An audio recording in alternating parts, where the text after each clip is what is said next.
ನಮಸ್ತೆ. ನನ್ನ ಹೆಸರು ತನುಜ. ನನ್ನ ಹೆಸರು ಪ್ರೀತಿ.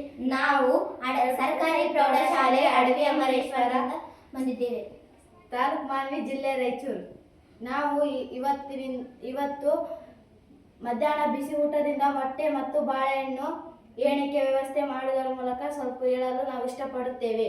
ಇದು ಪರಿಚಯ ಕೊಡಬೇಕಂದ್ರೆ, ದಿನನಿತ್ಯ ನಮ್ಮ ಶಾಲೆಗಳಲ್ಲಿ ಹಾಜರಾಗುವುದರ ಮೂಲಕ ನಾವು ಬಿಸಿಯೂಟ ಯೋಜನೆಯನ್ನು ತಗೊಂತೀವೋ ಇಲ್ಲ ಅಂತ ಹೇಳಲು ಮೊಟ್ಟೆ ಅಥವಾ ಬಾಳೆಹಣ್ಣು ತಗೊಂತೀವಿ ಅನ್ನು ಬರೆದುಕೊಂಡು ಹೋಗುತ್ತಾರೆ.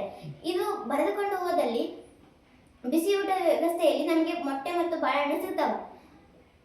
ಇದು ಉದ್ದೇಶ ಏನಂತಂದ್ರೆ, ಇದ್ರ ಉದ್ದೇಶಗಳು ಏನಪ್ಪ ಅಂದ್ರೆ, ಏನು ಅಷ್ಟು ದೊಡ್ಡ ಉದ್ದೇಶ ಇಲ್ಲ.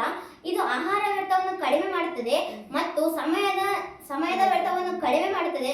ಎಲ್ಲರ ದಾಖಲಾತಿಯನ್ನು ಒದಗಿಸುತ್ತದೆ.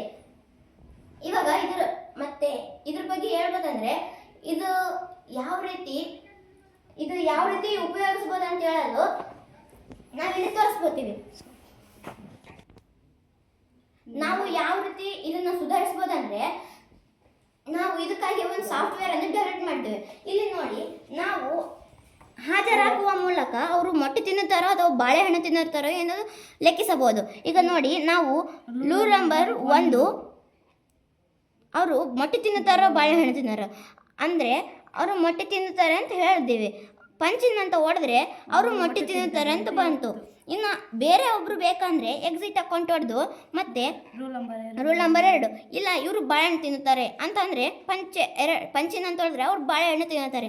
ಇನ್ನು ಸಾಕಷ್ಟು ವಿದ್ಯಾರ್ಥಿಗಳ ಎಣಿಕೆ ಮತ್ತು ಅವರು ರೂಲ್ ನಂಬರ್ ಪ್ರಕಾರ ಅವರು ಮೊಟ್ಟೆ ತಿನ್ನುತ್ತಾರೋ ಬಾಳೆಹಣ್ಣು ತಿನ್ನುತ್ತಾರೋ ಅದರ ಪ್ರಕಾರ ನಾವು ಕೌಂಟ್ ಮಾಡಬಹುದು. ಈಗ ಇದೇ ಮಗು ಬಾಳೆಹಣ್ಣು ತಿಂದಿದ್ದನ್ನು ಮೊಟ್ಟೆ ತಿಂದಿದ್ದ ಅಂತ ನೋಡಲು ಈಗ ಅಪ್ಡೇಟ್ ಪಂಚ್ ಅಂತ ಇರುತ್ತೆ. ಅದನ್ನು ನೋಡಿದ್ರೆ ಅವರು ರೂಲ್ ನಂಬರ್ ಎಷ್ಟಪ್ಪ 1.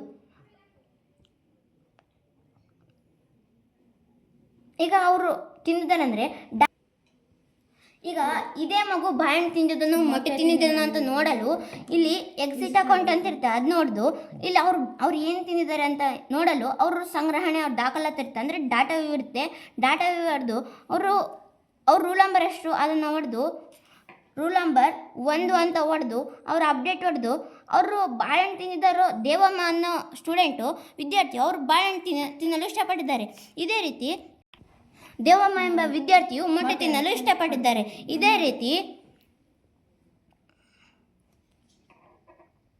ರೂಲ್ ನಂಬರ್ 2 ಮೇಘಶ್ರೀ ಎಂಬ ವಿದ್ಯಾರ್ಥಿಯು ಅವರು ಬಾಳೆಹಣ್ಣು ತಿನ್ನಲು ಇಷ್ಟಪಟ್ಟಿದ್ದಾರೆ.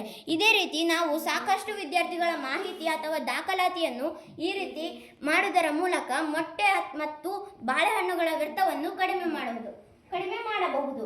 ಇಲ್ಲದಿದ್ದಲ್ಲಿ ಈ ರೀತಿ ದಾಖಲಾತಿ ಅಥವಾ ಸಿಸ್ಟಮ್ ನಮ್ಮ ಶಾಲೆಯಲ್ಲಿ ಇಲ್ಲದಿದ್ದಲ್ಲಿ ಮೊಟ್ಟೆ ಮತ್ತು ಬಾಳೆಹಣ್ಣುಗಳ ವ್ಯರ್ಥ ಜಾಸ್ತಿ ಆಗುತ್ತದೆ. ಏನೆಂದರೆ, ಈಗ ಒಬ್ಬರು ವಿದ್ಯಾರ್ಥಿ ಮೊಟ್ಟೆ ತಿನ್ನಲು ಇಷ್ಟಪಟ್ಟಿರ್ತಾರೆ. ಬಾಳೆಹಣ್ಣು ತಗೊಂಡಿರ್ತಾರೆ.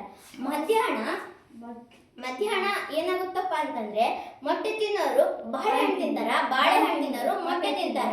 ಇದರಿಂದಾಗಿ ಬಾಳೆಹಣ್ಣಿನ ಮತ್ತು ಜೊತೆಗೆ ಮೊಟ್ಟೆಗಳ ವ್ಯರ್ಥ ಕೂಡ ಆಗುತ್ತೆ. ಈ ರೀತಿ ಈ ವ್ಯರ್ಥವನ್ನು ತಪ್ಪಿಸಲು ಈ ಆ್ಯಪ್ ಅನ್ನು ನಾವು ಬಳಸಬೇಕೆಂದು ತಮ್ಮಲ್ಲಿ ವಿನಂತಿಸಿಕೊಳ್ಳುತ್ತೇವೆ.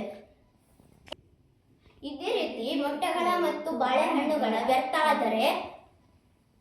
ಆದರೆ ದಿನನಿತ್ಯ ನಮ್ಮ ಶಾಲೆಯಲ್ಲಿ ಈಗ 10 ಮೊಟ್ಟೆಗಳು ವ್ಯರ್ಥ ಆಗುತ್ತದೆ. 1 ಮೊಟ್ಟೆಗೆ ಕನಿಷ್ಠ 6 ರೂಪಾಯಿ ಅಂದರೆ 10 ಮೊಟ್ಟೆಗೆ ಕನಿಷ್ಠ 60 ರೂಪಾಯಿ ಆಗುತ್ತದೆ. ಇದು ಬರೀ ನಮ್ಮ ಶಾಲೆಯಲ್ಲಿ ಮಾತ್ರ. ಆದರೆ ನಮ್ಮ ಪಕ್ಕದ ಶಾಲೆಯಲ್ಲಿ, ನಮ್ಮ ತಾಲೂಕು ಶಾಲೆಯಲ್ಲಿ, ನಮ್ಮ ಜಿಲ್ಲೆ ಶಾಲೆಯಲ್ಲಿ, ನಮ್ಮ ರಾಜ್ಯ ಶಾಲೆಯಲ್ಲಿ ಮತ್ತು ನಮ್ಮ ದೇಶ ಶಾಲೆಯಲ್ಲಿ ಇದೇ ರೀತಿ ದಿನನಿತ್ಯ ಇಷ್ಟಿಷ್ಟು ದುಡ್ಡು ವ್ಯರ್ಥವಾದಲ್ಲಿ ದಿನಾಲು ಲಕ್ಷಾನುಕೋಟಿಗಳ ವ್ಯರ್ಥ ನಮ್ಮ ದೇಶಕ್ಕೆ ಆಗುತ್ತದೆ. ಇದನ್ನು ತಪ್ಪಿಸಲು ಈ ಆ್ಯಪ್ ನಮಗೆ ತುಂಬಾ ಸಹಕಾರಿಯಾಗಿದೆ. ಇದರ ಮುಂದೆ ಭವಿಷ್ಯದಲ್ಲಿ ಯಾವ ರೀತಿ ಸುಧಾರಣೆಗಳನ್ನು ತರಬಹುದಂದ್ರೆ, ಅವರು ಮಕ್ಕಳಿಗೆ ಪ್ರತಿಯೊಬ್ಬ ಮಗುವಿಗೂ QR ಕೋಡ್ ಅನ್ನು ಕೊಡುವುದರ ಮೂಲಕ, ಬೆರಳಚ್ಚು ಹೆಬ್ಬೆಟ್ ಹಾಕುವುದರ ಮೂಲಕ, SMS ಗಳ ಮೂಲಕ ಅಥವಾ ಕ್ಲೌಡ್ ಆಧಾರಿತ ವರದಿಯ ಮೂಲಕ ಈ ರೀತಿ ಈ ಸಾಫ್ಟ್ವೇರ್ ಅನ್ನು ಬಳಸಬಹುದು ಮುಂದಿನ ದಿನಮಾನಗಳಲ್ಲಿ. ಧನ್ಯವಾದಗಳು.